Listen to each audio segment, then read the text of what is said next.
अस्सलामुअलैकुम, खुश आमदीद, भली करे आया जी आया नु वशत के बखैर रागले। नया दिन के साथ मैं हूँ सैयद फैसल करीम और मैं हूँ सबा शेख। नया दिन एक खुशगवार दिन का आज़म लिए ताज़ा एहसास नई तमन्नाओं के साथ हाजिर हैं। आज भी हम आपके लिए लेकर आए हैं कई मौज़ूआत।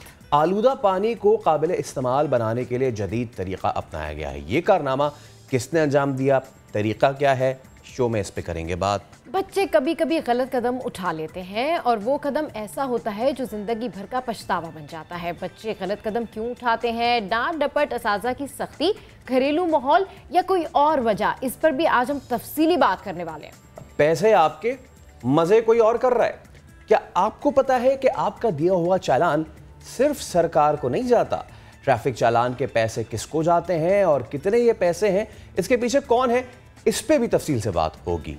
तो जब सयाहत का जब ख्याल आता है तो सब कहते हैं कि शुमाल चलो, लेकिन आज हम आपको लेकर चलेंगे जुनूब, सुनाएंगे नगर पार के किरदारों की दास्तान और दिखाएंगे मजहबी हम आहंगी की ऐसी मिसाल जो है पाकिस्तान की पहचान। सियासत में क्या कुछ हो रहा है, कौन किससे मुलाकात कर रहा है, कौन घबरा रहा है, तहरीक एतमाद अदम एतमाद लाएंगे या नहीं, अवामी मार्च कब होगा, ये भी आपको बताएंगे। लेकिन सबसे पहले जिक्र बम नहीं, मिसाइल का। महंगाई में जलती आवाम पर पेट्रोल मिसाइल गिराने का। वो क्यों? हुकूमत ने इस बार बम नहीं मारे हैं पेट्रोल के, पूरा मिसाइल चला दिया है। पेट्रोल 12 रुपए 3 पैसे इजाफे के साथ तारीख की बुलंद तरीन सतह 159 रुपए 86 पैसे का हो गया। डीजल 9 रुपए 53 पैसे फी लीटर महंगा कर दिया गया है। मिट्टी का तेल 10 रुपए 8 पैसे और लाइट डीजल की कीमत 9 रुपए 43 पैसे बढ़ा दी गई है। ये तोहफा है जी गवर्नमेंट का हमारे। महंगाई की आग में जलती आवाम पर पेट्रोल बम गिरा दिया गया। घबराना नहीं आपने। 1, 2 ना 3 पेट्रोल की कीमत में पूरे 12 रुपए 3 पैसे का बड़ा इजाफा। पेट्रोल की कीमत मुल्क की तारीख की बुलंद तरीन सतह 159 रुपए 86 पैसे पर पहुंच गई।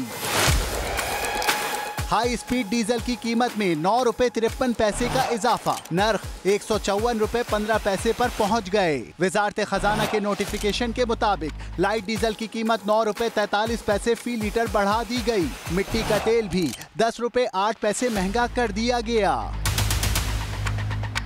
पेट्रोलियम मसनूआत की नई कीमतों में पेट्रोलियम डेवलपमेंट लेवी की मद में 4 रुपए फी लीटर इजाफा भी शामिल है। तो महंगाई के मारे अवाम आखिर जाएं तो जाएं कहाँ? पेट्रोलियम मसनूआत की कीमतों में इजाफे पर अवाम फट पड़े। महंगाई के मारे लोगों की हुकूमत को दुहाइयाँ कहते हैं, खुदारा रहम खाएं हम पे। महंगाई से मारने के बजाय जीने का हक दिया जाए, के लिए मुसीबत बना दिया हुआ है। ये पेट्रोल रोज़ाना महंगा करते हैं, हर महीने में जो है ना महंगा करते हैं। हमारे लिए बहुत मुश्किल हो जाता है, पैसेंजर तो हम लोग को पैसे नहीं देते हैं। हुकूमत को ये होना चाहिए कि भाई पेट्रोल सस्ता करे गरीबों के लिए। जो है ना कुछ महंगाई जो है ना बहुत बढ़ा दिया है और थोड़ा सस्ता होना चाहिए हर चीज़। जो है ना आटा महंगा है भाई, चीनी महंगा है, कुछ चीज़ नहीं मिलता है। हर गरीब आदमी जो है ना ख्वार हो रहा है भाई। सुबह पेट्रोल 160 रुपये लीटर हो गया। अब इसमें आदमी किस तरीके से गुजर, किस तरह आएगा, कैसे जाएगा? हमको तो ऐसा लगता है मोटरसाइकिल भी छोड़नी पड़ेगी। 10 ऐसा तोहफा दिया कि हम जिंदगी भर याद करेंगे।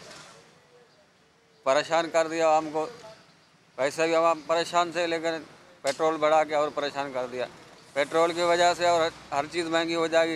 ये गरीबों पे बम है। ये मोटरसाइकिल भी गरीबों से छीनना चाहते हैं कि गरीब बंदा पैदल भी ना खाने को मजबूर है, तो ये किधर से पूरा करेगा? मुझे हर 15-20 दिन में मिल रहा है तोहफा। अब बच्चों को, पेरेंट्सों को बोलो तो वो तो बोलते हैं कि हम क्या कर सकते हैं। बिल्कुल भी इससे कम नहीं देखा ज़िंदगी में, कभी देखा ना कभी सुना। बस वज़ीर आज़म से रिक्वेस्ट है कि थोड़ा कम करें पेट्रोल को, रिलीफ दें आवाम को। कोई रिलीफ नहीं है। इस पे हम बात करेंगे। पीपल्स पार्टी की सेनेटर सीनियर रहनुमा शेरी रहमान हमारे साथ मौजूद हैं। शेरी साहब अस्सलाम वालेकुम। क्या मुझे कहना चाहिए गुड मॉर्निंग? क्योंकि जो लोग आज उठे होंगे 160, I mean this is getting out of control now.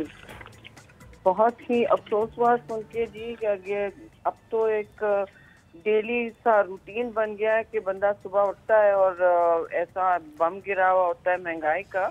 लेकिन लिटरली आप सही कह रहे हैं। अफसोस से मैं कहूँगी कि इस वक्त जो कीमतें रोज, मतलब हफ्ते में 2 दफा कभी बिजली की बढ़ती हैं, एक दिन बढ़ती हैं, एक दिन पेट्रोल की, और ये जो बढ़ी है ये बहुत ज्यादा, इन्होंने 10 से 12 रुपए कह रहे हैं पर लीटर होगा, 10 से 12 बढ़ाया जाएगा। देखिए तो ये तो बहुत ही एकदम जंप होगा। मैम बढ़ गया है, बढ़ाया जाएगा जी, बढ़ गया है। वो कल से हम कह रहे हैं कि खदशा है, लेकिन बढ़ गया 10 से 12 रुपए। ये बहुत ज्यादा जंप है। लोग अपनी मोटरसाइकिलें, गाड़ियां नहीं चला सकेंगे। दफातर जो उनके नॉर्मल रूट है, मुझे कोई कल कह रहा था कि हम पहुंच नहीं पाते उतने ही पेट्रोल में, तो क्योंकि अब हमें डबल डलाना पड़ता है, इतना महंगा हो गया। अब ये मसला चल रहा है कि उतने पैसों में, तो अब वो डबल डलता है तो फिर और मुसीबत हो रही है, उनके डबल पैसे लग रहे हैं।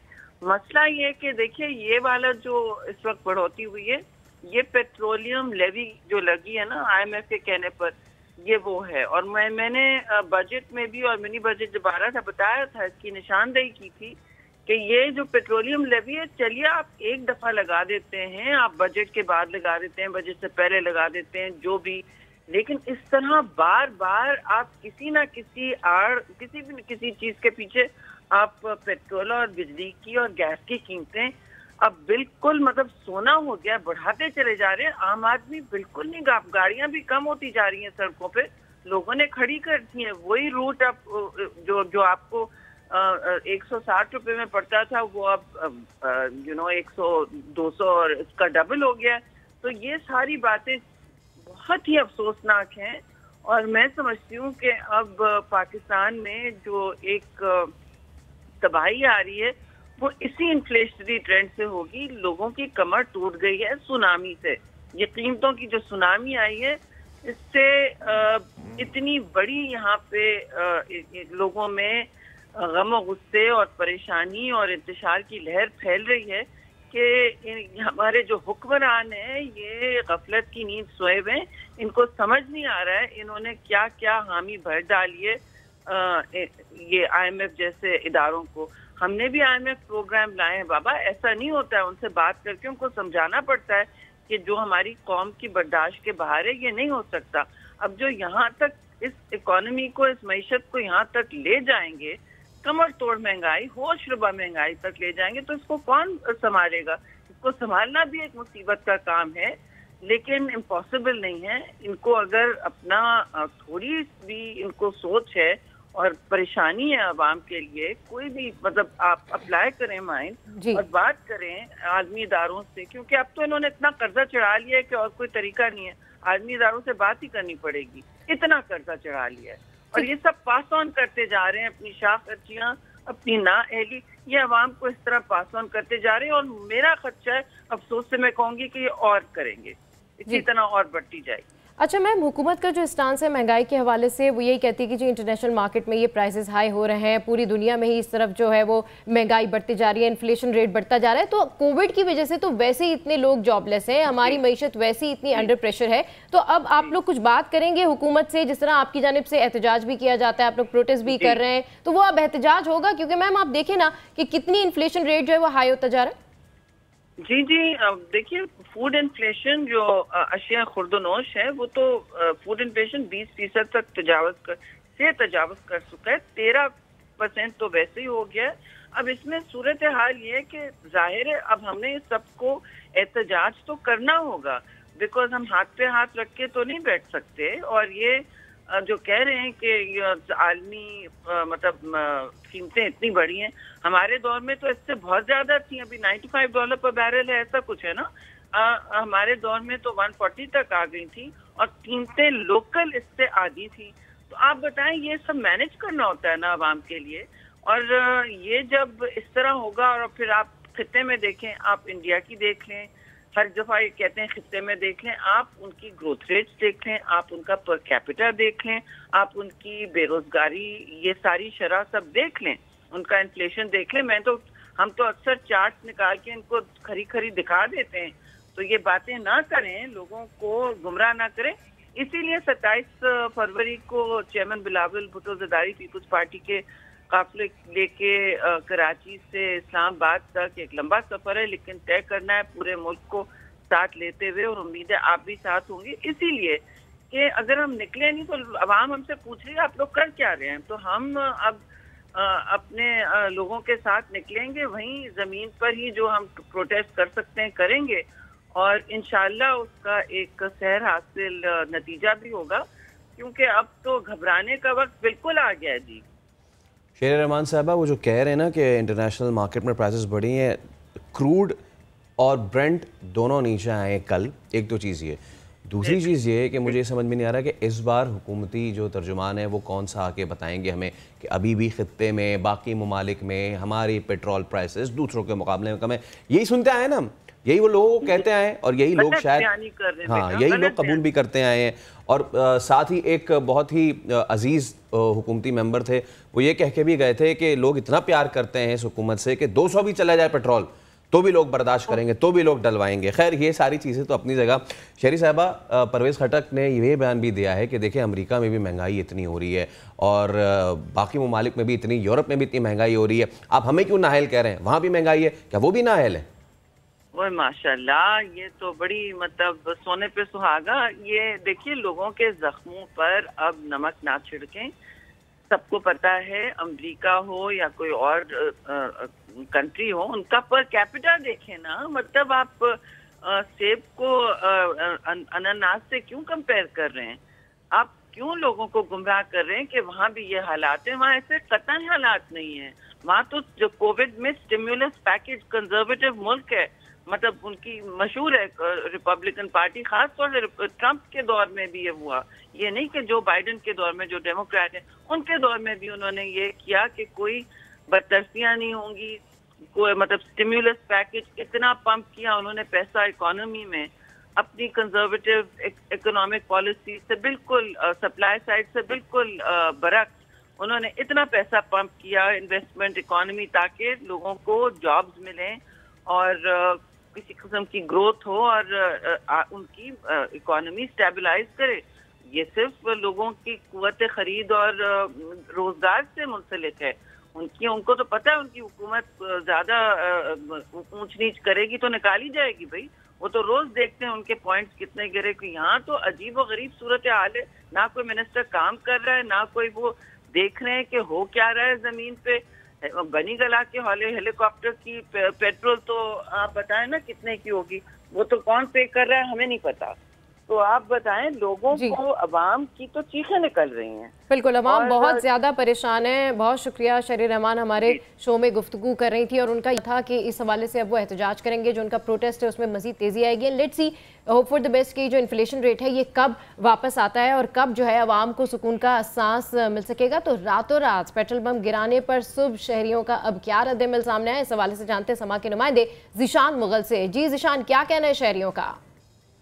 जी बिल्कुल, वफाकी हुकूमत की जानिब से पेट्रोलियम मसनूआत की कीमतों में इजाफा कर दिया गया है। पेट्रोल की जो नई कीमत है वो 159 रुपये 86 पैसे मुकर्रर कर दी गई है, जबकि जो कि डीजल की कीमत है उसमें तकरीबन 9.5 रुपये, जबकि मिट्टी की तेल की कीमत में 8 से 10 रुपये इजाफा किया गया है। इसके अलावा जो कि शहरी हैं, जब हमने उनसे बात की तो उनका ये कहना था कि रात गए हुकूमत ने ये नोटिफिकेशन जारी करके आवाम पर एक नया बम यानी कि महंगाई का मुसल्लत कर दिया है। इसके अलावा शहरियों का ये कहना था कि जो क्योंकि पेट्रोल की कीमत बढ़ने से महंगाई में काफ़ी हद तक इजाफा होगा, जिसकी वजह से शहरियों की जो ज़िंदगी है वो काफ़ी ज़्यादा मुतासिर होगी। शहरियों का कहना था कि जो वज़ीर-ए-आज़म इमरान खान को चाहिए कि जो पेट्रोल की कीमत है उस पर नज़रसानी की जाए, क्योंकि गुज़श्ता रोज़ जो है वज़ीर-ए-आज़म इमरान खान ने ओगरा की जानिब से जो कि समरी भिजवाई गई थी 12 रुपये पेट्रोल की कीमत में इजाफे की, उसे मुस्तरद कर दिया था, जिसके बाद अचानक से ही रात में नया नोटिफिकेशन जारी किया गया, जिसके मुताबिक तमाम तर पेट्रोलियम मसनूआत में कीमतों में इजाफा कर दिया गया।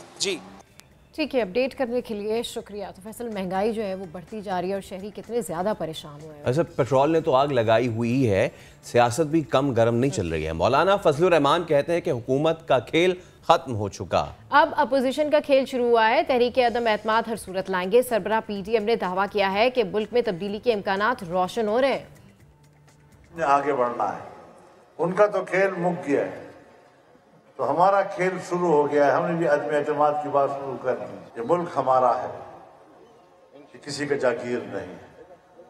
इस मुल्क के हम मालिक हैं, और अगर हम मालिक नहीं हैं तो फिर आपको आगे बढ़कर मालिक बनना पड़ेगा। अब तब्दीली के इम्कानात रोशन हो रहे हैं। सबसे बड़ा चैलेंज ये है कि जिस किश्ती को उन्होंने डुबोया है, हम दोबारा उसको साहिल पर कैसे लाएंगे। दूसरी तरफ चेयरमैन पीपल्स पार्टी बिलावल भुट्टो ने अवामी मार्च के प्लान की मंजूरी दे दी है।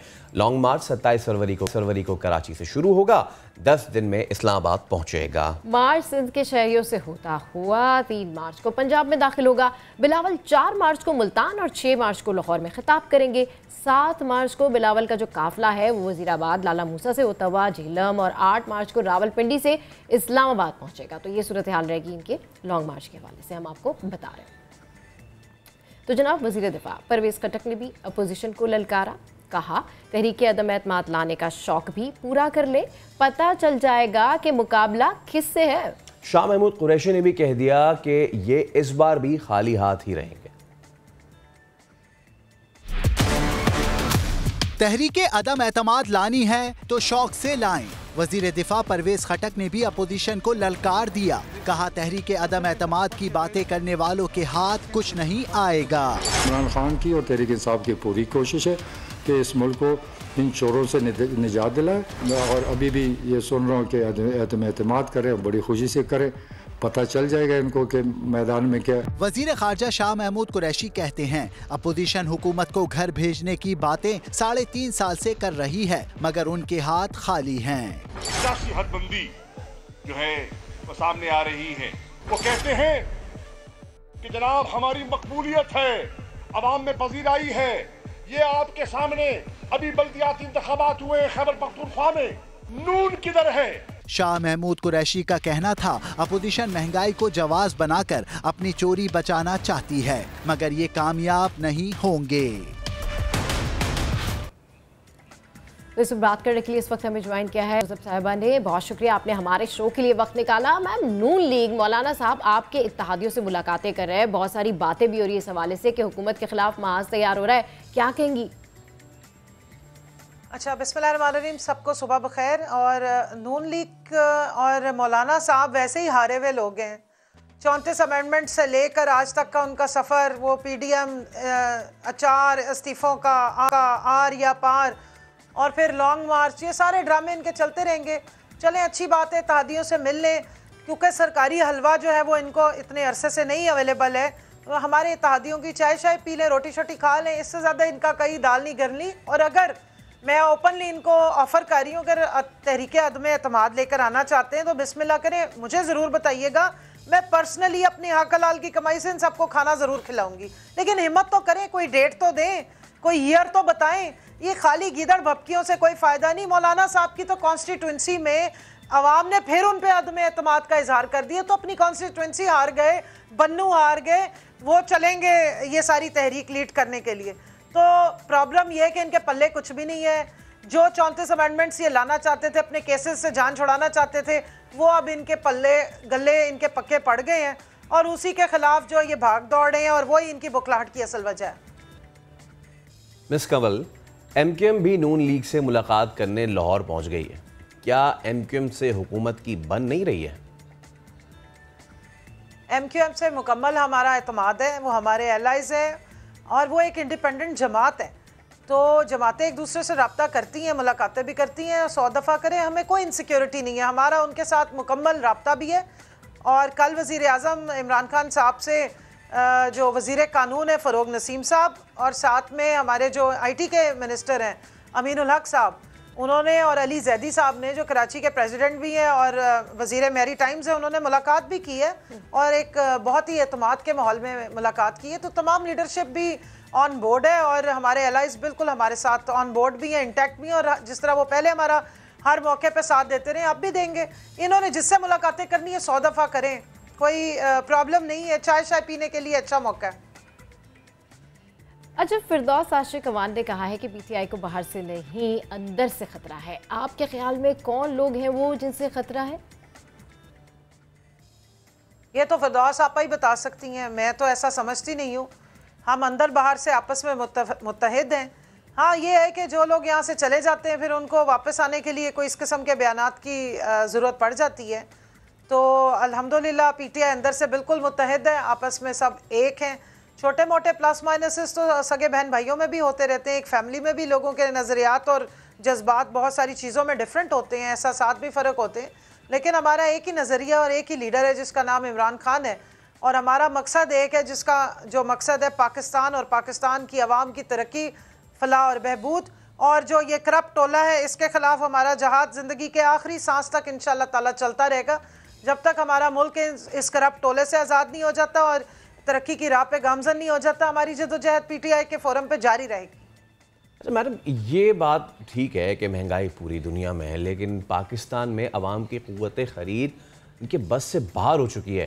क्या हुकूमत को इस बात का एहसास है कि लोग बहुत ज़्यादा परेशान हैं? हुकूमत ने तो एहसास किया है। एहसास प्रोग्राम 12,000 से बढ़ा के 13,000 कर दिया। वर्ल्ड बैंक ने दुनिया के कितने 4400 के करीब जो प्रोग्राम्स हैं उसमें से तीसरे या चौथे नंबर पे एहसास प्रोग्राम आ रहा है। एहसास कफालत शुरू की है, एहसास राशन शुरू की है, और ये इसी तबके को एक प्रोग्राम दिया गया है जो सबसे ज़्यादा वल्नरेबल हैं। और ग्लोबल जो हेल्थ कवरेज दी है इस वक्त 10 लाख रुपया एक जो सेहत कार्ड के हवाले से आवाम को दिया जा रहा है, वो बगैर किसी डिस्क्रिमिनेशन के है। उसमें कोई मेंबरशिप नहीं दिखानी पड़ती कि मैं PTI का मेंबर हूँ तो मुझे ये मिलेगा। जो भी जिस सूबे का रेजिडेंट है उसका शनाख्ती कार्ड ही उसका सेहत कार्ड है। तो इससे ज़्यादा कोई फलाही रियासत में कभी काम हुए इस पाकिस्तान में आज तक किसी ने अवाम के बारे में सोचा है? कोरोना के दिनों में जिस वक्त सारी दुनिया बंद थी, लॉकडाउन थे, और यही अपोजिशन जो कहती थी भूख से तो कोई नहीं मरेगा, कोरोना से लोग मरेंगे, उस वक्त इमरान खान साहब ने पूरा प्रेशर लिया और उनका विजन आप देखें कि उन्होंने सारी इकॉनमी खोल दी। आज हमारा लेबरर जो है, जो स्किल्ड लेबर है, वो पहले 1000 रुपया कमाता था तो आज 3000 रुपया कमाता है। जो मजदूर साथ काम करता था 400 रुपये में, आज वो 1500 रुपये दिहाड़ी ले रहा है। किसान इस वक्त आपका खुशहाल है, और जो आपकी जो सर्विस क्लास थी या जो सरकारी मुलाजमीन थी उसको अभी रिलीफ दिया है, 15% से ज़्यादा उनकी तनख्वाहें बढ़ा दी हैं। तो इंशाल्लाह ताला परचेजिंग पावर भी बढ़ी है और ऊपर से हुकूमत कवरेज भी दे रही है। कितने चीज़ों पे तो सब्सिडी दी जा रही है, यूटिलिटी स्टोर्स पे चीज़ों को फराहम किया जा रहा है। लेकिन ये जो प्रोपेगेंडा एक चल रहा है, और ये हमारी हारी हुई अपोजिशन का प्रोपेगेंडा चल रहा है, जो एक्सपर्ट है करप्शन के, 2 नंबरी के और इस मुल्क को लूट के खाने के, उसकी वजह से एक लोगों में परसेप्शन बना हुआ है कि जी शायद इतनी महंगाई है कि हम बर्दाश्त नहीं कर सके। लेकिन अगर आप स्टैटिस्टिक्स और फिगर्स उठाएं तो पाकिस्तान की मईशत इस वक्त तरक्की कर रही है। 5.37 ग्रोथ रेट कोई फर्स्ट फिगर्स नहीं है, उसके साथ सारे आपके इंडिकेटर इस वक्त पॉजिटिव हैं। और इस वक्त आपकी प्रेडिक्शन आ रही है ब्लूमबर्ग की कि 10 साल आप सस्टेनेबल ग्रोथ पे जा रही हैं, और जिसकी वजह से मईशत तरक्की करेगी। ये पैसा नीचे ही जाएगा, आवाम के पास ही जाएगा। तो इंशाल्लाह 1-2 महीने ज़्यादा से ज़्यादा और मुश्किल है, उसके बाद इसलिए तो ये परेशान है। इनकी जब हरकतें बढ़े ना और इनकी बुखलाहट बढ़े तो आवाम को समझ जाना चाहिए कि पाकिस्तान तरक्की कर रहा है, क्योंकि ये वो जोंके हैं, ये वो दीमक है जो कभी चाहती नहीं है कि पाकिस्तान तरक्की करे। ये तो खुद इनके पेट जो है वो पाकिस्तान का माल खा खा के बड़ा पड़ा है। तो इंशाल्लाह ताला आवाम भी तरक्की कर रही है और पाकिस्तान भी तरक्की कर रहा है, और मजीद भी इससे ज़्यादा आगे बढ़ेंगे। और इस वक्त हमारा मुल्क वो मुल्क बन गया जिसको पूरी दुनिया इस वक्त देख रही है और अप्रिशिएट कर रही है। अच्छा मैम, पहले शहजाद अकबर का इस्तीफा, उसके बाद फैसल वाउडा के खिलाफ फैसला भी आ गया, तो क्या हुकूमत को कोई परेशानी है? देखिए जी, हुकूमत जो है वो 1 या 2 मेंबरान के उस पर परेशान क्यों होगी। शहजाद अकबर साहब तो अपना काम करना चाहते थे, कर लिया। पाकिस्तान में कोई कहतुल रिजाल तो है नहीं, माशाल्लाह इतनी बड़ी आवाम है, और हुकूमत के पास भी बहुत सारे लोग हैं। फैसल वाडा साहब का जो फैसला है उसके ऊपर नज़रसानी होनी चाहिए, जो उनका हक है वो उनको मिलना चाहिए। मैं ये समझती हूँ कि उनके साथ कोई ज़्यादती नहीं होनी चाहिए, और इंसाफ के वो तमाम तकाजे पूरे होने चाहिए जो बाकी लोगों के केसेस में होता रहा है। मसलन सादिया अब्बासी साहिबा का भी केस था, और इस तरह के और भी बहुत सारे सुप्रीम कोर्ट के केसेस की हैं, तो वो अपना केस कोर्ट में जाके लड़ेंगे। जहाँ तक शहजाद अकबर साहब की जगह तो दूसरा जो है हमारी अपॉइंटमेंट ब्रिगेडियर साहब की हो चुकी हुई है, वो अगर अपना काम खुशी खुशी कुछ और करना चाहते हैं तो सौ बिस्मिल्लाह। लेकिन ये है कि ना इदारे रुकते हैं, ना प्रोसीजर्स रुकते हैं, ना एहतसाब का अमल रुका है, ना कि कोई काम रुका है। असल रूह रवा हमारी हुकूमत के इमरान खान है, और हम सब उनके लीडरशिप में पीछे मुत्तहिद खड़े हैं, और वो हम खड़े रहेंगे।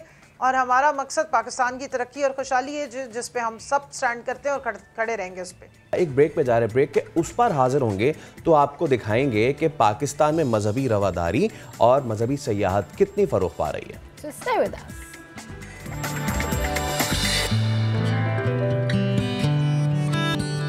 Welcome back. तो आज आपको सुनाएंगे नगर पार्कर के मौज़न चाचा यार मोहम्मद मंदिर के रखवाले सूजा राम और छोटू गाइड शगन की कहानी। तो चलिए इस खूबसूरत सफर पर फैसल करीम के साथ।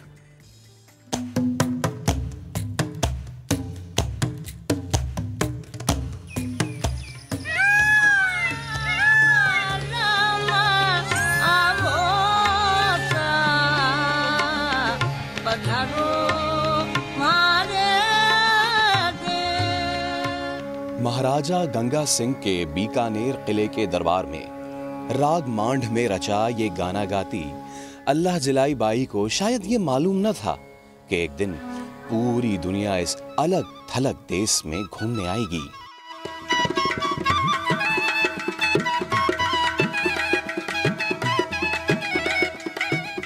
मंदिर मस्जिद वाला देश, सोनारी धरती, चांदी आसमान वाला देश, सुनहरी रेत पे नाचते मोरों वाला देश, केसरी रंग वाले शगन का देश। कराची से बदीन से आते, ठट्ठे से आते। ये शगन है, 10 साल का शगन, नगर पार्कर का छोटा गाइड जो कूचे कूचे नगर नगर से आने वालों को नगर पार्कर घुमाता है। घूमने के लिए कस्बा है, कारंजर है, म्यूजियम है, डैम है, पुल है, जैन मंदिर है, पीछे इधर बोडेसर मस्जिद है। सबसे पहले शगन बोडेसर की सैर कराता है।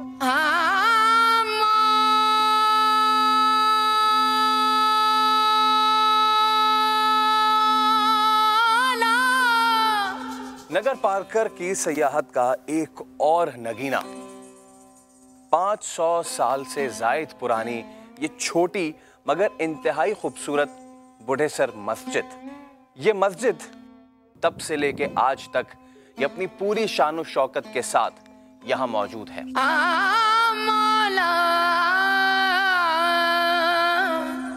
मस्जिद के बाहर एक छोटा सा अहाता है जो आज भी अपनी असल हालत में मौजूद है, और मस्जिद के अंदर अगर आपको लेके चलें तो ये जो मार्बल का काम है ये भी अपनी असल हालत में अभी तक इसी तरह मौजूद है। जो पिलर आप देख रहे हैं ये उसी तरीके से जिस तरीके से लगाए गए थे आज तक मौजूद हैं।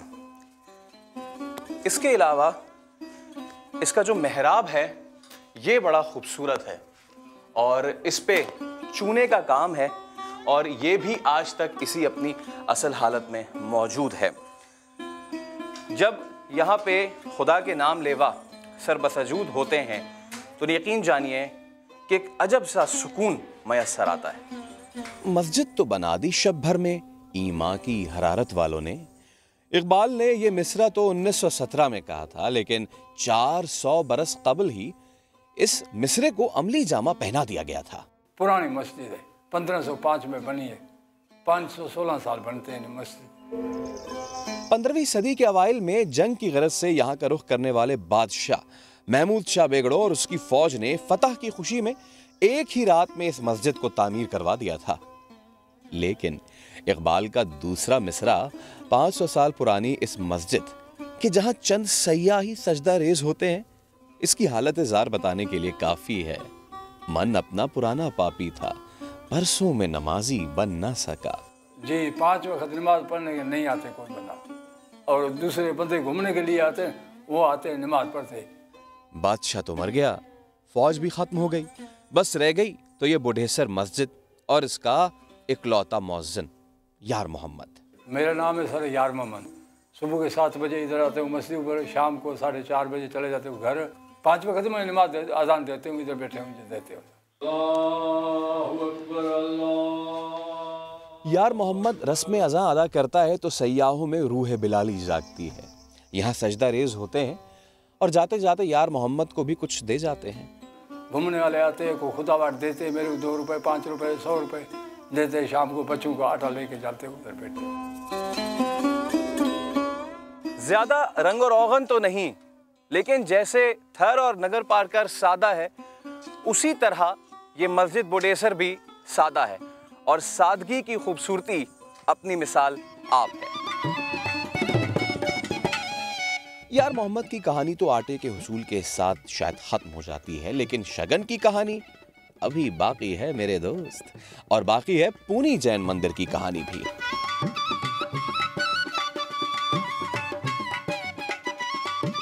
और ये है पूणी जैन मंदिर। 900 साल से भी ज़्यादा का अरसा बीत गया है ये मंदिर यहाँ मौजूद है। यहाँ भी हर साल हज़ारों सैयाह आते हैं। काफ़ी टूट फूट का शिकार तो हो गया है, इसीलिए अब इसको महकमा सयाहत ने एंटिकिटीज़ एक्ट के तहत अपनी प्रोटेक्शन में ले लिया है। यहाँ पे आना है तो फिर एंजॉय करना है और मजहबी सयाहत को फ़रोग़ देना है। हाँ, लेकिन जो नहीं करना है वो ये कि यहाँ किसी भी तरह की प्रॉपर्टी को छेड़छाड़ नहीं करनी, तोड़ना वगैरह नहीं है।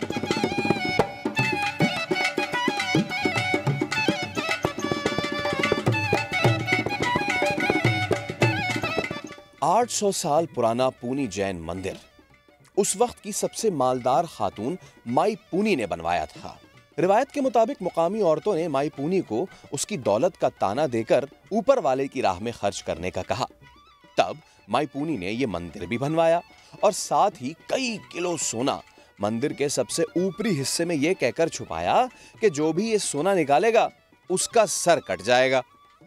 निकालने वाले का सर कटा या नहीं ये तो नहीं मालूम, लेकिन सोना निकालने के चक्कर में मंदिर का ऊपरी हिस्सा गिर चुका है और पिछला हिस्सा भी राम भरोसे टिका है। हम 200 कभी 300 कभी 400 कभी ऐसी कमा लेते, कभी 500 आ जाते हैं, कभी 500 देते हैं हमारे को, और ऑफिसर आ जाए बड़ा वाला।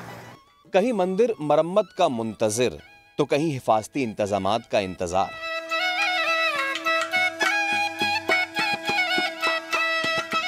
एक मंदिर ऐसा भी है जहां के इर्द गिर्द अभी तक इसकी बाकियात उगल रहे हैं। 800 साल पुराना ये मंदिर जैन मत के बानी महावीर के नाम पे बनाया गया है। इस मंदिर की खास बात यह है कि अभी तक यहां से पुराने पत्थर, पुरानी मूर्तियां, पुराने कॉलम्स, स्लैब्स, हत्ता के बहुत कुछ यहाँ पे डिस्कवर हो रहा है। और महकमा सयाहत ने अब इसे अपनी तहवील में लेने के बाद सयाहत को प्रमोट करने के लिए एक टूरिस्ट स्पॉट तो डिक्लेयर कर दिया है, लेकिन क्या इतना काफ़ी है? इसी पे अब आगे चल के बात करेंगे।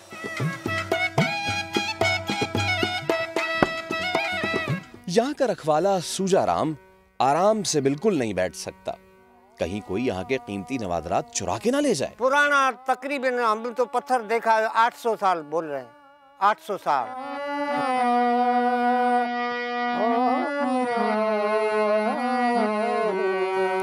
मेरे अक़ब में जो मंदिर है वहाँ पे लोग जाके माथा टेकते थे और जहाँ मैं खड़ा हूँ ये पूरा इस मंदिर का अहाता था। तमाम तर रसूमात यहाँ हुआ करती थी, यानी कभी ये बहुत ही चहल पहल वाला इलाका हुआ करता था, लेकिन वक्त की धूल ऐसी पड़ी है कि सब कुछ यहाँ पे बिखर सा गया।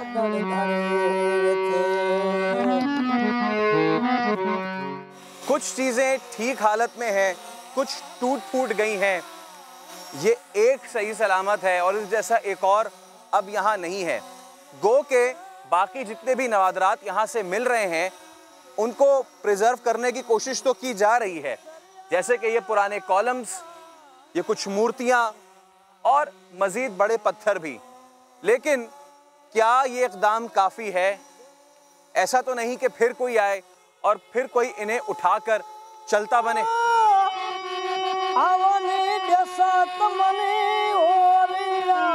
अभी लगाया तो ये बोलता लगाने वाला और आएगा, हम तो ऐसे ही हमारे को आर्डर है, हम इधर लगा के अभी हमारा काम फाइनल हो गया।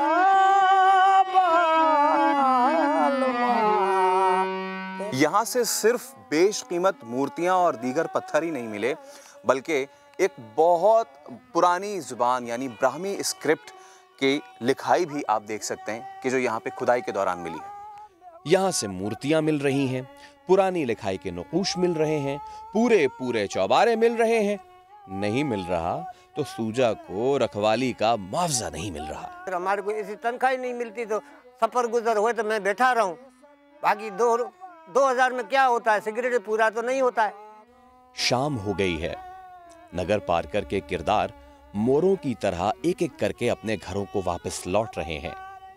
यार मोहम्मद आटा लेकर, सूजाराम सिगरेट के पैसे पूरे ना होने का शिकवा लेकर, और शगन जो कि अपनी धुन में है मगन, जेब में चंद सौ और दिल में करोड़ों के ख्वाब लेकर। तो ये थी नगर पार्कर के सयाहती मकामात और इसके बासियों की कहानी। इस कहानी पे सालों सहरा की मिट्टी पड़ी रही, लेकिन अब सयाहों के कदम यहां पड़ने से ये मिट्टी हटती जा रही है। सहरा में पधारो मारे देश की सदा गूंजती जा रही है।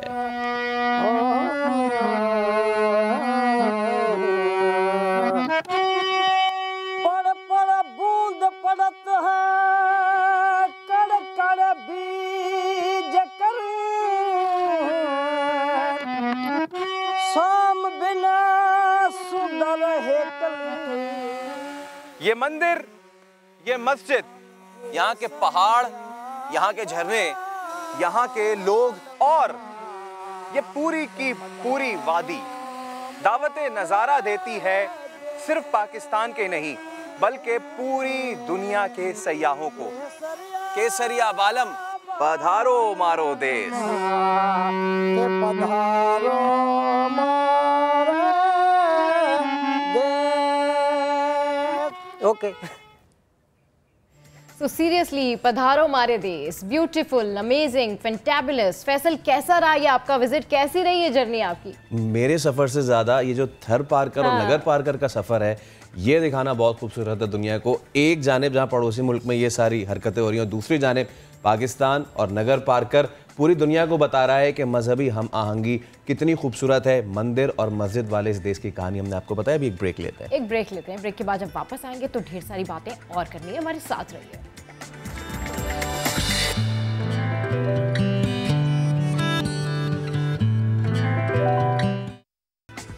Welcome back. तो जैसे कि हम आपको बता रहे हैं कि पेट्रोल की बढ़ती कीमतों ने आवाम का जीना दूभर कर दिया है। इसके अलावा महंगाई इतनी ज़्यादा हो गई है कि लोग अब दुहाइयाँ दे रहे हैं कि बस करें खान साहब, बस करें, और कितने बम गिराएंगे। लेकिन दूसरी जानिब हुकूमत का अपना मौक़िफ़ है कि इंटरनेशनल मार्केट में ऑयल प्राइसेस बढ़ रही हैं। इसके अलावा महंगाई पूरी दुनिया में है तो हमारे यहाँ भी हो रही है।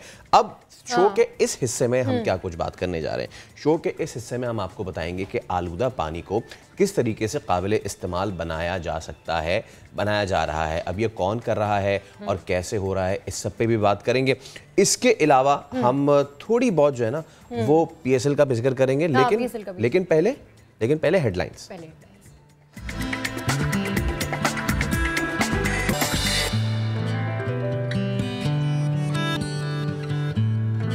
Welcome back.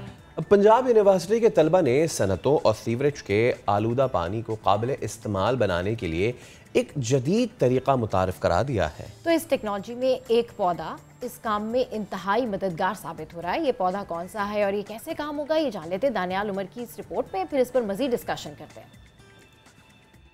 सेहतमंद माहौल आखिर किसे नहीं चाहिए। यही वजह है कि अब जामियात भी इस सेहतमंद माहौल के लिए अपना भरपूर किरदार अदा कर रही हैं। वो कैसे, आइए चल के जानते हैं।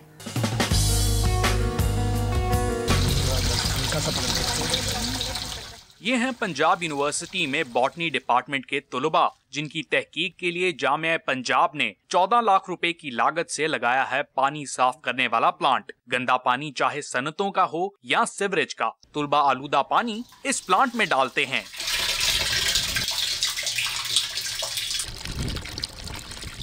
ये पानी गुजारा जाता है हाइड्रोफाइट पौधों से,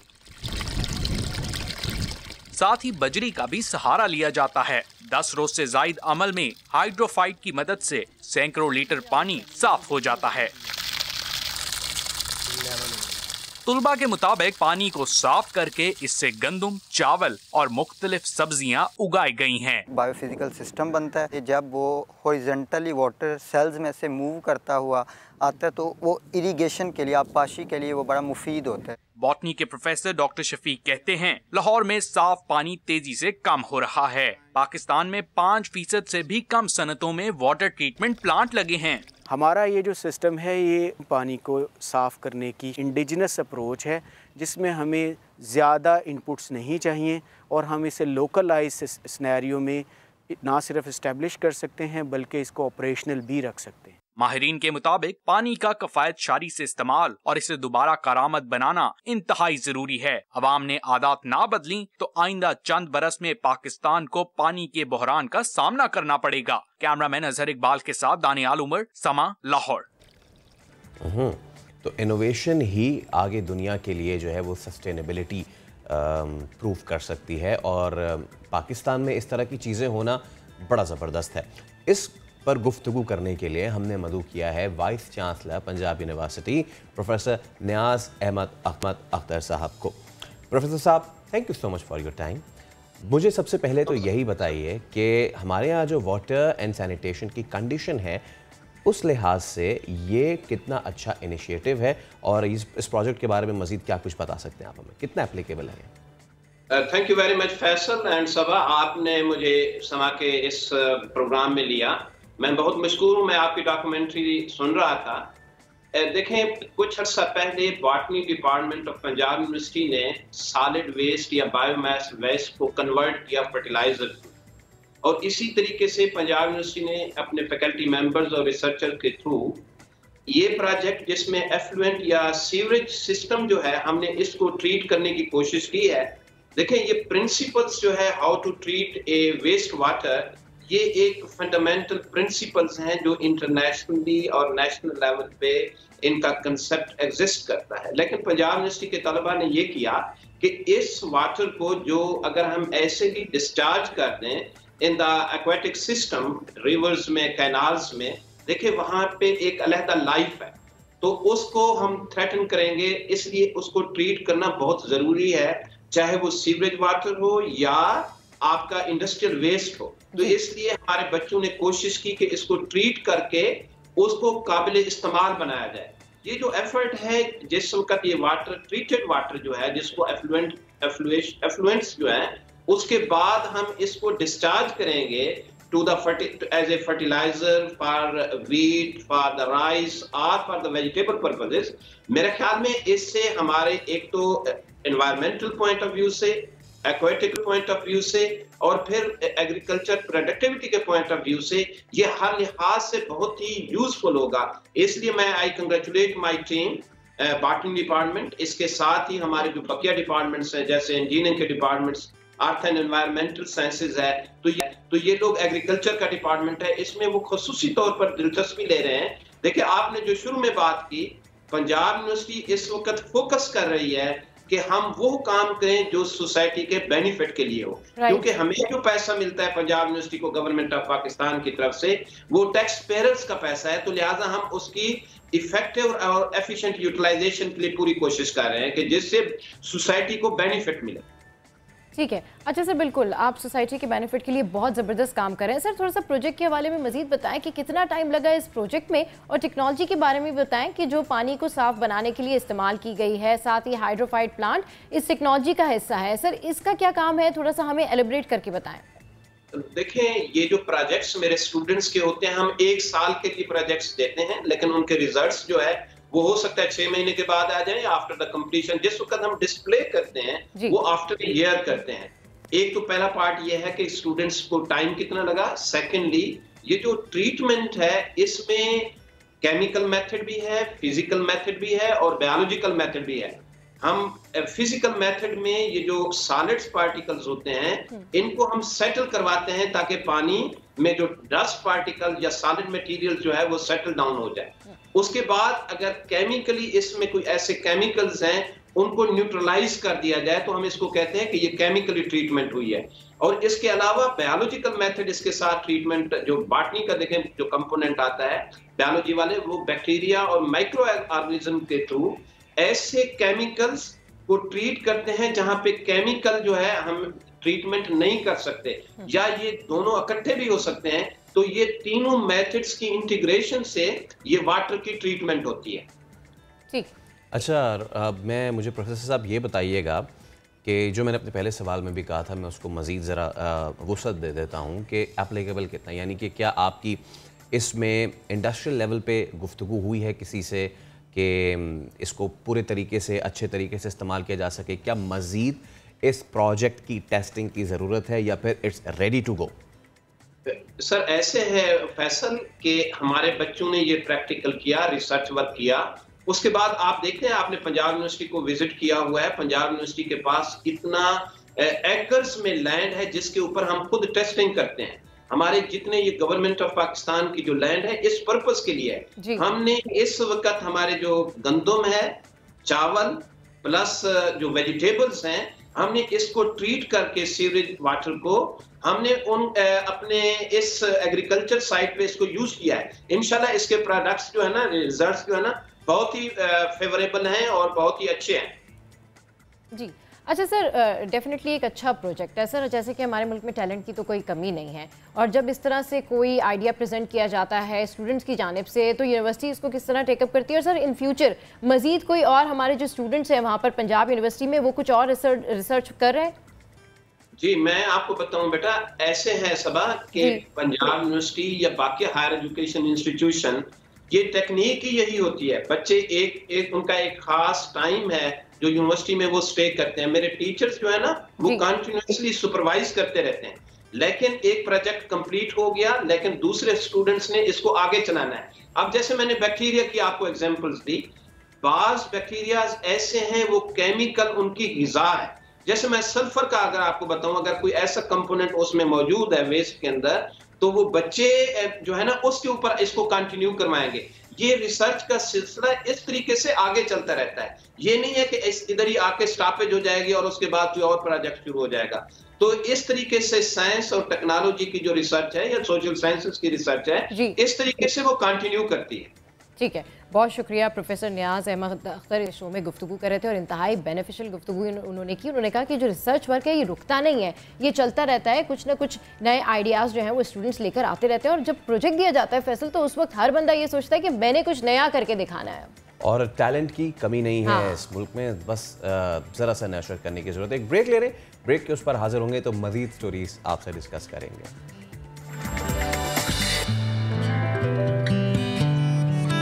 वेलकम बैक। लाहौर के स्कूल में तालिब इल्म ने तीसरी मंजिल से छलांग लगा दी। तालिब इल्म के अहले खाना ने एहतजाजी मुजाहरा किया है। स्कूल के गार्ड्स के साथ मुजाहिरीन की हाथापाई हो गई है। उधर तालिब इल्म तशवीशनाक हालत में ज़ेरे इलाज है। तालिब इल्म ने ऐसा क्यों किया, ये हम दानियाल उमर की इस रिपोर्ट में जान लेते हैं और उसके बाद फिर इस पर मजीद डिस्कशन करेंगे।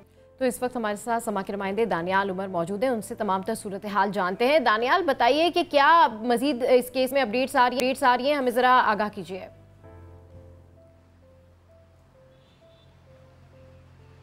देखिए 10 फरवरी को ये अफसोसनाक वाक़या पेश आया था, जिस वक्त जो नवी जमात का तालिब इल्म अब्दुल्ला है, उसकी अपने क्लास फेलो से ही झगड़ा हुआ। सेंड अप एग्ज़ाम्स के अंदर वो बैठे हुए थे, मामूली सी दलखलामी हुई, जिसके बाद टीचर्स जो है वो दोनों तालिब इल्मों को प्रिंसिपल के ऑफिस ले गए। बाद में इनको सज़ा के तौर पर खड़ा रखा, वालिदैन को स्कूल बुलाने के लिए कहा, लेकिन वालिदैन जो है उन्होंने उस वक्त स्कूल आने से इनकार किया। वो कह रहे थे कि हम मसरूफ़ हैं, इस वक्त स्कूल नहीं आ सके।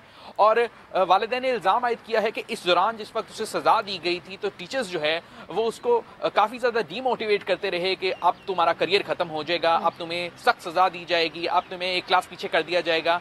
जिस टेंशन की वजह से जो बच्चा है उसने ये कदम उठाया कि उसने तीसरी मंजिल से छलांग लगा दी। स्कूल इंतज़ामिया से भी हमने इस बारे में बात की, तो जिस तरह आपने हमारी रिपोर्ट में भी देखा कि उन स्कूल के जो प्रिंसिपल हैं उनका ये कहना है कि बच्चा जो है वो जहनी तनाव का शिकार था और शायद उसके वालिद जो है वो उससे नाराज़ थे। वालिद का जब हमने उनसे बात की तो उनका ये कहना था कि वो खुद भी लाहौर बोर्ड में टॉपर थे और वो ये चाहते थे कि उनका जो बेटा है वो भी बोर्ड के अंदर अच्छी पोजीशन ले, और वो उसके लिए तैयारी भी खूब कर रहा था कि वो बोर्ड में टॉप कर सके, 9th में जो है वो फुल अच्छे एग्जाम्स की तैयारी कर सके।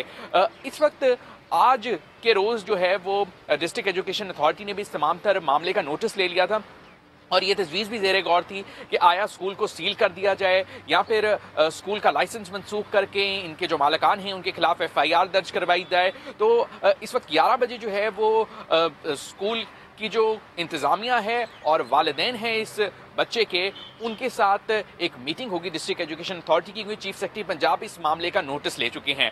लेकिन सबसे अहम बात यह है कि जो अब्दुल्ला नवी जमात का तालिब इल्म है जिसने खुदकुशी की कोशिश की, उसकी सेहत पर क्या अपडेट है। अब जो डॉक्टर्स कह रहे हैं, क्योंकि वालिदैन बहुत सारे उन्होंने डॉक्टर्स को चेक करवाया है, उस बच्चे की 2 जो जगह से स्पाइनल कॉर्ड है वो बुरी तरह से डैमेज है और बहुत से डॉक्टर्स का ये ख्याल है कि शायद उसे मामूल की ज़िंदगी में आने में या तो कुछ वक्त लग सकता है या मुकम्मल तौर पर वो सेहतयाब होकर जो है वो चलने फिरने से कासिर भी हो सकता है। तो ये सारी चीज़ें जो है वो हैं तो खासी अफसोसनाक, लेकिन यकीनन इसमें एक साइकोलॉजिकल एलिमेंट जरूर है कि दोनों तरफ से या टाइम लगेगा ठीक होने में इस बच्चे को, या फिर ताउम्र जो है इसके साथ ये मासूरी रह सकती है। इस सब पे बात करने के लिए हमारे साथ मौजूद हैं VC उकाड़ा university doctor professor Zakaria Zakir साहब। सर आपका बहुत शुक्रिया, thank you so much for your time. सबसे पहले तो यही बताइएगा मुझे कि ये केस जो है इस तरीके के मुतवातिर केसेस आते जा रहे हैं, तो ये भी केस मुख्तलिफ नहीं है। सबसे पहले तो ये बताएं इस और इस जैसे केसेस पे आप क्या राय रखते हैं? देखें जी, सबसे पहले मैं भी मुझे बड़ी एक दुख है इस बात का कि एक बच्चा जो है हमारा वो उसको उतनी मुसीबत आई है उस पर, उसकी सेहत थ्रेट में चली गई है। लेकिन देखें इसको हमें लॉ एंड ऑर्डर की इशू के तौर पे नहीं लेना चाहिए कि देखें किसी टीचर ने मिसबिहेव किया तो इस तरह हो गया। इसमें एक जो अहम बात मुझे लग रही है वो ये है कि टीचर स्टूडेंट रिलेशनशिप की क्या नोयत थी और जो है पेरेंट स्टूडेंट रिलेशनशिप की क्या नोयत थी। यहाँ एक बात वाज़ेह होती है कि ना टीचर स्टूडेंट रिलेशनशिप ठीक था, सिंपैथेटिक था, मजबूत था, ना पेरेंट जो है चाइल्ड रिलेशनशिप ठीक था। उस वजह से बच्चा स्ट्रेस में आया है। तो मेरा ख्याल है ये ब्लेमिंग द विक्टिम नहीं करना चाहिए कि जी बच्चे का कसूर था या स्कूल का कसूर था। असल में ये जो अननेसेसरी हमने स्ट्रेस क्रिएट किया हुआ है बच्चों पे कि हर सूरत में टॉप करना है, ये उसके फादर की भी ज़जर होनी चाहिए, उसे पूछना चाहिए कि ये क्यों स्ट्रेस क्रिएट किया है बच्चे पे। बच्चे की नॉर्मल और नेचुरल ग्रोथ होनी चाहिए। एक तो पहली बात ये देखिए, सिस्टेमिक एनालिसिस करना चाहिए। सोशल साइंस हमें ये कहती है कि कोई भी वाक़या होता है तो वो रैंडम नहीं होता, सिस्टम में प्रॉब्लम होती है। दूसरी बात ये है कि स्कूल को फियर नहीं क्रिएट करना। टीचर ने फियर, टीचर तो सिंपैथी करता है, टीचर तो पेरेंटल अथॉरिटी होता है। तो ये जो सूरत हाल हमारी जो सोसाइटी में बन गई है कि रुथलेस एम्फेसिस जो है ऑन सक्सेस के, हर सूरत सक्सेस लेनी है, खा कुछ हो जाए। उसका आप रिज़ल्ट देखें कि बच्चे को सारी उम्र खुदा न करे माजूर करके रख दिया है। तो मैं समझता हूँ कि हमें हमारे असातिज़ा को भी, हमारे इंस्टीट्यूशंस को भी और हमारे पेरेंट्स को भी, वालिदैन को भी इस चीज़ का जायज़ा लेना चाहिए, क्योंकि बच्चा जब एक्सट्रीम एक्ट करता है तो वो इस बात पे कन्विंस होता है कि कोई उसके साथ सिंपैथेटिक नहीं है। It's end of life, it's end of game, तो वो खुदकशी करता है। तो मैं समझता हूँ कि तमाम स्कूल्स जो हैं उसको इस पे सीरियस लेना चाहिए। ठीक कह रहे हैं सर कि तमाम स्कूल्स को अब सीरियसली सोचना चाहिए कि इतना ज्यादा जो है वो प्रेशर नहीं डालना चाहिए। हमें ज्वाइन किया है मैरी परवेज ने, थैंक्स फॉर योर टाइम। आप जिस तरह से देख रही हैं इस वाक़े को और जिस तरह से तवातुर के साथ ये वाक़यात होते जा रहे हैं, तो पढ़ाई का इतना प्रेशर एक स्टूडेंट के जहन पर मजीद क्या असरात मुरतब करता है कि वो यहाँ पर सुसाइड तक पहुँच जाता है?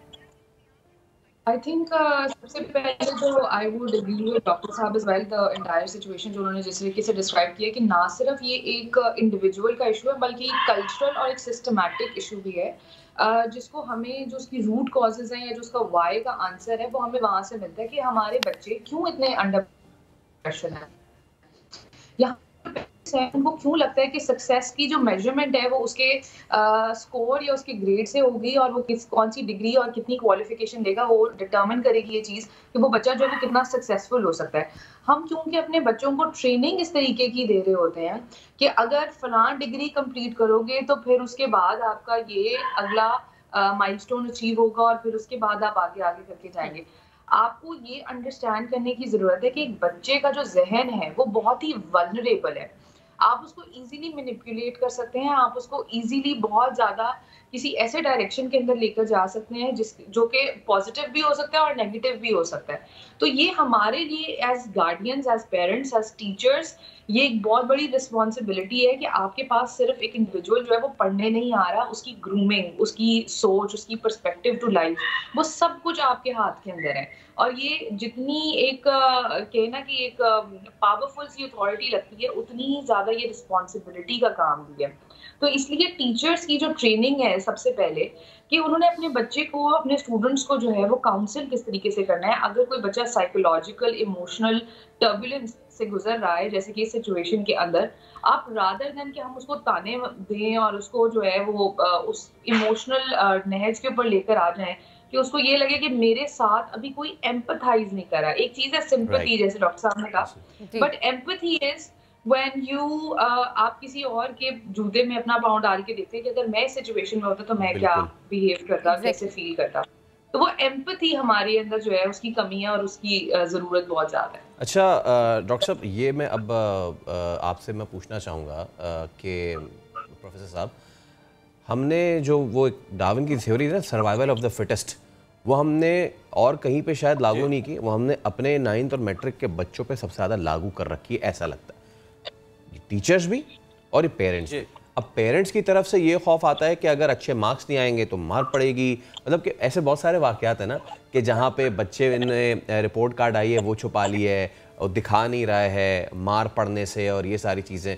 अच्छा, वो घर में खौफ में है और स्कूल में है या किसी इंस्टीट्यूशन में है तो वहाँ पे उसको अपनी डिसरिस्पेक्ट का खौफ है। अब्दुल्ला के केस में यही हुआ, टीचर ने उसको क्लास से बाहर निकाल दिया। अब जैसे कि मैरी परवेज ने भी कहा कि जी आप छोड़ें बच्चों की ट्रेनिंग को, पहले आप जरा अपने टीचर्स को तो उठा के देखें ना कि उनकी कैसी ट्रेनिंग है बच्चों को टैकल करने की। जी देखें, मैं यहाँ ये अर्ज करूँगा कि टीचर ने भी और पेरेंट्स ने भी एक चीज़ देखनी है, ultimate welfare of the child. ठीक है, वो बच्चा साइकोलॉजिकली किस तरह स्ट्रांग हो सकता है, वो सोशली किस तरह स्ट्रांग हो सकता है, वो अपनी चैलेंजेस लाइफ के किस तरह मीट करते हैं, स्ट्रेंथ ऑफ पर्सनालिटी डेवलप करनी है ना। हमने तो एक अजीब क्वांटिफिकेशन कर ली हुई है कि जनाब ये आपने माइलस्टोन अचीव करने हैं, इतने नंबर लेने हैं, इतने ग्रेड लेने हैं। अब ये सारी जो रैट रेस है, इसका रिज़ल्ट ये है कि हम बच्चों की पर्सनैलिटीज़ तबाह कर देते हैं। अब देखें ना, ये तो एक बच्चा है ना जिसने सुसाइड अटेम्प्ट की है, यहाँ तो ये सूरत हाल है कि लाखों बच्चे जो हैं वो इस नहज तक पहुँच चुके हैं कि वो स्कूल का मुंह नहीं देखना चाहते, वो अपने वालिदैन से पहलू तही करते हैं। तो हमने एक सिंपैथेटिक और इंटीमेट रिलेशनशिप डेवलप करना है। इस वक्त अगर आप सोशल साइंस देखें, साइंस ऑफ एजुकेशन देखें, तो बेशुमार लिटरेचर मौजूद है जिसमें कहा गया है कि टीचर स्टूडेंट रिलेशनशिप किस तरह इंटीमेट हो सकता है, किस तरह बेटर होता है, किस तरह पॉजिटिव होता है, किस तरह कॉन्सिक्वेंशियल होता है। अब आप देखें पास्ट में हमारे किस तरह स्टूडेंट अपने टीचर्स को अपना आइडियल समझते थे, उसको फादरली फिगर, और उससे वो स्ट्रेंथ लेते थे, अपनी पर्सनालिटी की जो रेजिलियंस है उसको इंक्रीज करते थे। तो मैं यहाँ ये कहूँगा कि हमें रिव्यू करना चाहिए स्टूडेंट टीचर रिलेशनशिप को, और जो हमारे टीचर ट्रेनिंग कॉलेजेस हैं वहाँ भी यही सूरत हाल बन रही है ना कि टीचर को ट्रेन किया जाता है कि इंफॉर्मेशन की बम्बार्टमेंट करनी है, और इक्वली रिस्पॉन्सिबल हैं पेरेंट्स। और पेरेंट्स को भी देखना चाहिए कि हमने अपने बच्चे को किस तरह एक रिस्पॉन्सिबल सिटीज़न बनाना है, किस तरह एक रिजिलियंट सिटीज़न बनाना है, और किस तरह एक सिंपैथेटिक जो है सिटीज़न बनाना है। अब आप देखिए, अगर हम बच्चे पे साइकोलॉजिकल वायलेंस करेंगे जी तो वो आगे भी जो आके वायलेंस करेगा ना, तो वायलेंस बिगेट्स वायलेंस। तो हमारी सोसाइटी में जो वायलेंस बढ़ रही है, हमारी सोसाइटी में जो अग्रेशन बढ़ रही है, मैं समझता हूँ ये दो की इंस्टीट्यूशन है, एजुकेशन का इंस्टीट्यूशन है और फैमिली का इंस्टीट्यूशन है जो सोशलाइजेशन देते हैं। तो इनको अपने जो मॉडल्स हैं, अपना बिहेवियर है, उसको रिव्यू करना चाहिए और इस पे ब्रॉडर अप्रोच लेनी चाहिए। इसको टेक्निकल अप्रोच नहीं लेना चाहिए कि स्कूल बंद कर दें और हाई कोर्ट से इंक्वायरी कर लें। It's not law and order situation, it's a sociological situation और it's a situation of institutional malfunctioning. बिल्कुल, वेरी वेल सेड। सर जिस तरह से आप कह रहे हैं इस पर भी हम बात करेंगे, कंटिन्यू करेंगे कि इस माइंडसेट का क्या करना है। मैरी परवेज जो है उनसे मैं ये पूछना चाहूँगी कि पढ़ाई का प्रेशर, मार्क्स की दौड़, वालिदैन का डर या फिर अपनी क्लास में पोजीशन ना लाना, असातिज़ा का रवैया, ये सब हमारे माशरे में आम सी बात हो गई है और कुछ वालिदैन तो इस मसले को अना का मसला भी बना लेते हैं, लेकिन उनको ये नहीं पता होता कि जो उनका बच्चा है, जो स्टूडेंट है, उसके ऊपर क्या असरात हो रहे हैं। जाहिर सी बात है फिर आप एंजाइटी में चले जाते हैं, आपकी मेंटल कंडीशन चेंज होना शुरू हो जाती है। तो आपके स्कूल में जब ऐसी सिचुएशन आपके साथ होती है, किसी भी इंसान के साथ होती है, तो उसके क्या कोई खास सिम्टम्स होते हैं, उसके एटीट्यूड चेंज हो जाता है, उसके अंदर कोई चेंजेस आते हैं, वो किस तरह से जज कर सकता है एक टीचर या पेरेंट कि नहीं अब हमारे जो बच्चा है उसके अंदर चेंजेस आ रहे हैं, ये हो सकता है कि प्रेशर की वजह से हो, साइकोलॉजिकल डिसऑर्डर्स हो? That's a very good question कि ना सिर्फ सिम्टोमेटिक पॉइंट ऑफ व्यू से कि सिम्टम्स क्या होते हैं, बट अदरवाइज भी I work with parents all the time. और एक जो कंप्लेन है जो आजकल पेरेंट्स की सबसे ज़्यादा होती है वो ये है कि जी हमारे बच्चे बहुत इंडिपेंडेंट हो गए हैं, और ये उनके लिए एक कंप्लेन है, ये उनके लिए एक मसला है कि बच्चा जो है वो खुद मुख्तार क्यों हो गया है, बच्चा जो है वो अपना जहन क्यों लड़ा रहा है, खुद क्यों सोच रहा है, और उसको क्यों मेरी ज़रूरत नहीं है। पेरेंटल साइकोलॉजी को अगर हम थोड़ा सा देखें ना, तो पेरेंटल साइकोलॉजी, क्योंकि एज पेरेंट्स आपको बच्चे के पैदा होने के बाद कुछ आदत हो जाती है कि बच्चा आप पर डिपेंडेंट है, और आपकी ये रिस्पॉन्सिबिलिटी बन गई कि उसके हर अच्छे बुरे फैसला जो है वो आप खुद कर रहे हैं। सो जब बच्चा बड़ा हो रहा होता है, अपनी टीन एज की तरफ स्पेशली जब जा रहा होता है, तो दैट्स व्हेन बच्चा अपने डिसीजन मेकिंग की चीज़ें जो है वो खुद करने लग जाता है, और तब हमें वो ये लगता है कि वो बच्चा रिबेलियस हो गया है, या वो बदतमीज़ हो गया है, या वो मेरी बात नहीं सुनता। हालांकि हम ये भूल जाते हैं कि ये जो इंसान है, ये जो बच्चा है, ये एक अपनी इंडिविजुअल एंटिटी है, ये इसकी अपनी आइडेंटिटी है जो कि मेरे से मुख्तलिफ, मेरे से सेपरेट है। हम जब तक एज पेरेंट्स ये चीज़ अंडरस्टैंड नहीं करेंगे, तब तक आप अपने बच्चे से पहली चीज़ कम्युनिकेट नहीं कर सकेंगे। उसका जो एक्सप्रेशन है, उसकी जो बातचीत है, उसकी जो सोच है, उसको हम अंडरस्टैंड नहीं कर सकेंगे, क्योंकि हमारी बेस ही गलत है ना। हमारी बेस ये है कि जी बच्चा जो है वो हर चीज़ मुझसे पूछ के करे, हर चीज़ मेरी मर्जी से करे, और अगर वो मेरे मर्जी के खिलाफ जाता है तो वो बदतमीज़ है और वो रिबेलियस है। जहाँ तक बात है सिम्टम्स की, हर बच्चे के इंडिविजुअल डिफरेंसेस हैं। कुछ बच्चे जो है वो बहुत या तो रिबेलियस हो जाएंगे, कुछ बच्चे मेनिक बिहेव कर सकते हैं, दैट मीन्स कि बहुत ज़्यादा आउटरेजियस बिहेवियर हो उनका। कुछ बच्चे ऐसे हैं जो अपने आप को आइसोलेट कर सकते हैं कि बिल्कुल खामोश हो जाएं, घर पर ज़्यादा कम्युनिकेट ना करें, अपनी बाहर की दुनिया जो है वो वहीं तक रहें, और घर के मेरी कहने का मतलब यही है कि ना सिर्फ वालिदैन को इन साइंस पे तवज्जो देनी चाहिए, बल्कि इससे बढ़ के अपने रवैये और टीचर्स को अपने रवैये पे जो है वो तवज्जो देनी चाहिए, सो दैट इस तरीके की अफसोसनाक चीज़ें हमें सुनने को ना मिले। मेरी परवेज़ और प्रोफेसर साहब, आप दोनों का बहुत शुक्रिया। एक बड़ी अहम हम गुफ्तगू कर रहे थे। वक्त आ गया है इस चीज़ का कि हम ये सोचें कि क्या हम अपने बच्चे को इस रैट रेस में मज़ीद दौड़ाएँ, या फिर हम, जैसा कि एक मूवी का बड़ा मशहूर डायलॉग है कि बजाय मार्क्स के एक्सीलेंस के पीछे जाएं, मार्क्स खुद झक मार के आपके पीछे आएंगे। Because knowledge is power. So जब वापस आएंगे तो बात करेंगे एक और पार की, और वो कौन सी पार है? PSL की। So stay with us.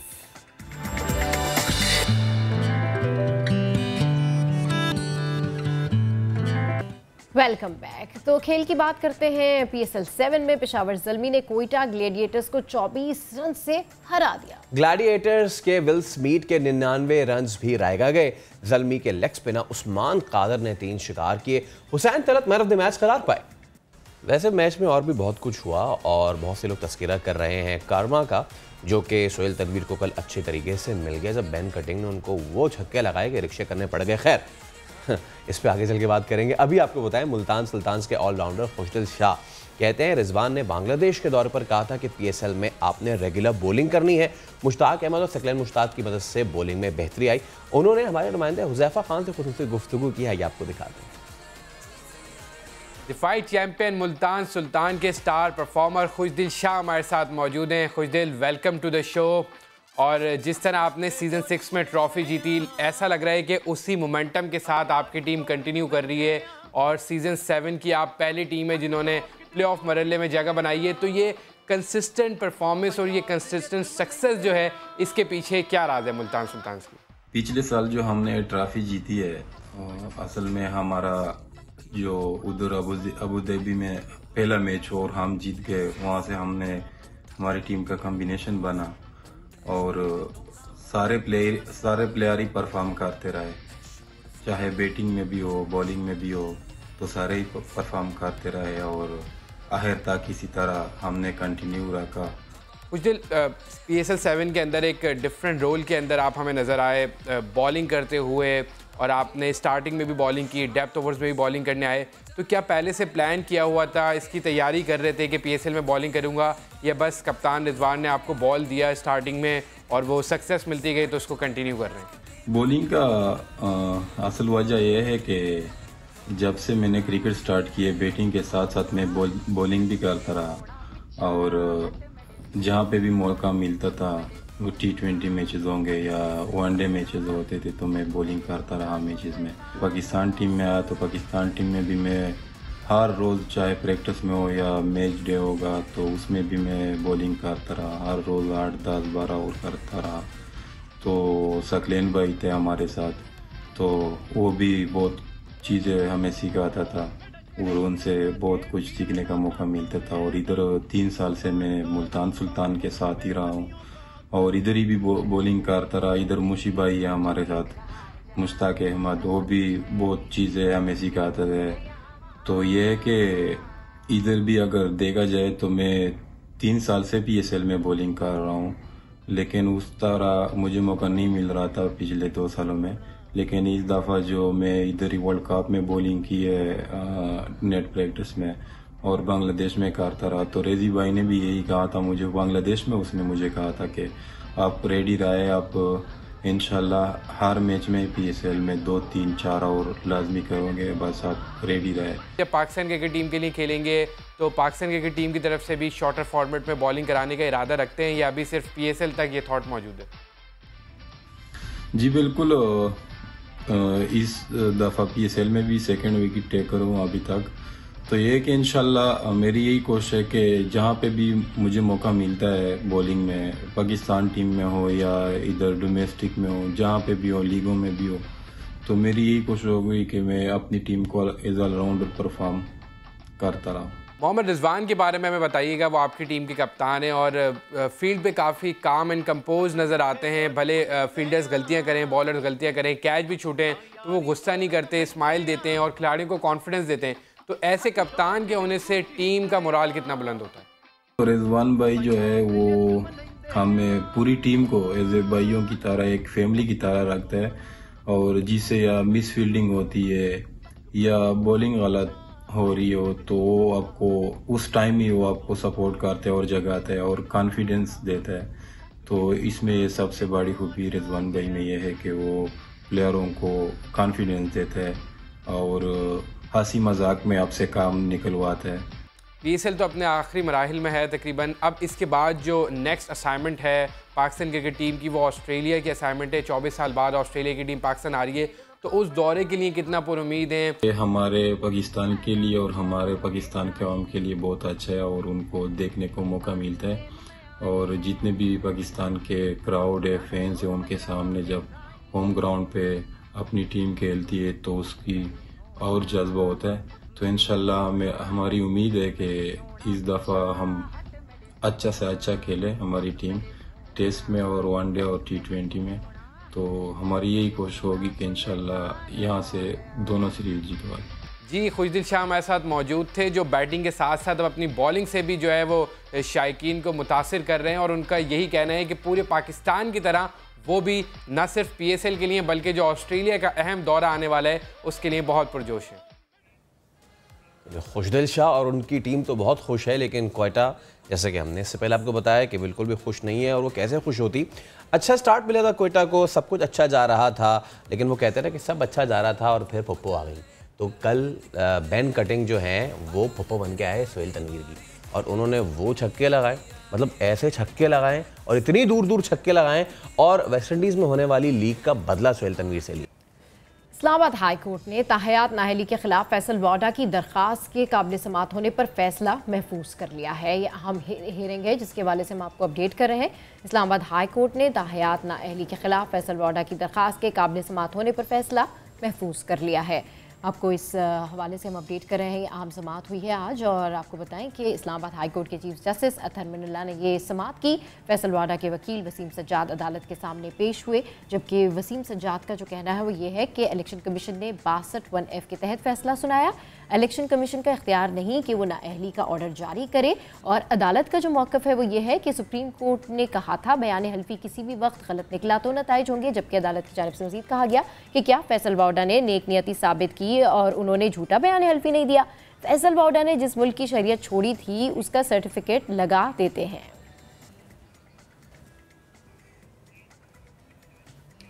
NICVD अस्पताल में करप्शन से मुतालिक केस की समाअत हुई। जवाब जमा न कराने पर सिंध हाई कोर्ट ने बरहमी का इजहार किया। कहा मुकर्ररा वक्त गुजरने के बाद भी जवाब जमा नहीं कराए गए। अदालत ने सेक्रेटरी सेहत एग्जीक्यूटिव डायरेक्टर नदीम कमर को तौहीन अदालत के नोटिस जारी कर दिए हैं। इस हवाले से मज़ीद तफसीलात जानते हैं समा के नुमाइंदे इरफान उल हक से। जी इरफान, अपडेट कीजिए। देखिए, अदालत ने 3 माह का वक्त दिया था कि इस पर तफसीली जवाब जमा करा दिया जाए। ताहम आज जस्टिस आफ्ताब करोड़ की सरबराही में 2 रुकनी बेंच ने जब समाअत की तो अदालत ने ऐसा तशवीश का और बरहमी का इजहार किया कि 3 माह गुजरने के बावजूद जवाब नहीं जमा कराया गया है। अदालत ने एक मरतबा फिर उन्हें तौहीन अदालत का नोटिस जारी किया है, सेक्रेटरी सेहत को भी और एग्जीक्यूटिव डायरेक्टर डॉक्टर नदीम कमर को भी, और हिदायत की है कि 16 मार्च तक इस हवाले से जवाब जमा कराया जाए।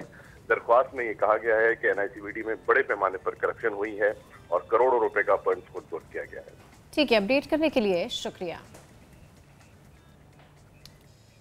सुप्रीम कोर्ट ने मनाल होटल को डीसील करने और इस्लामाबाद हाई कोर्ट का फैसला मुअत्तल करने की इस्तदा मुस्तरद कर दी है। अदालत ने वफाकी हुकूमत और फरीकैन को नोटिस जारी कर दिए हैं। हम बात करेंगे अपने नुमाइंदे जुल्करनैन इकबाल से। जुल्करनैन, फिर इसका मतलब ये है कि ये मनाल सील ही रहेगा?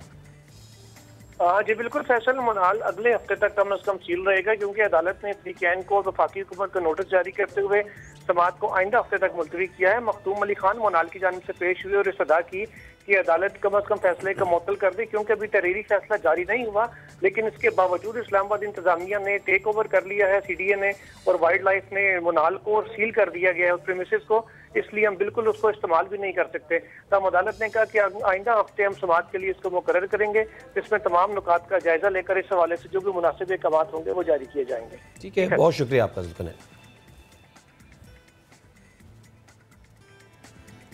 तो जनाब, जिस तरीके से आज का शो आपने देखा और जो टॉपिक्स हमने डिस्कस किए, आई होप कि आपको जो हमारे सारे टॉपिक्स हैं वो पसंद आए होंगे। और जो भी हमारे टॉपिक हैं उस हवाले से हमारी जो सोशल साइड है उसके ऊपर आप अपना फीडबैक दे सकते हैं। अच्छा फैसल, जब PSL के बारे में आप बात कर रहे थे तो मैं देख रही थी कि जिस तरह से आप उसको एलिब्रेट कर रहे थे, जिस तरह से बता रहे थे, अभी आपकी क्या ऑब्जर्वेशन है कि PSL में क्या होने वाला है? कौन सी टीम जो है वो तगड़ी जाने वाली है? क्या होने वाला है? कोई कराची बहुत तगड़ी जाने वाली है। तगड़ी जाने वाली है। हाँ, PSL 8 में, क्योंकि PSL 7 में तो उनका कुछ हो नहीं सकता। आई वाज थिंकिंग कि ऐसे कैसे पॉसिबल है जनाब? नहीं, ऐसा कैसे पॉसिबल है? किंग्स वाले और उनके फैंस भी समझ नहीं पा रहे कि ऐसा कैसा पॉसिबल है कि कुछ हो नहीं पा रहा। लेकिन जो हो रहा है वो ये कि शो का टाइम हो गया खत्म। अब आपसे मुलाकात होगी कल। दीजिए इजाजत, अल्लाह हाफिज, टाटा बाय बाय।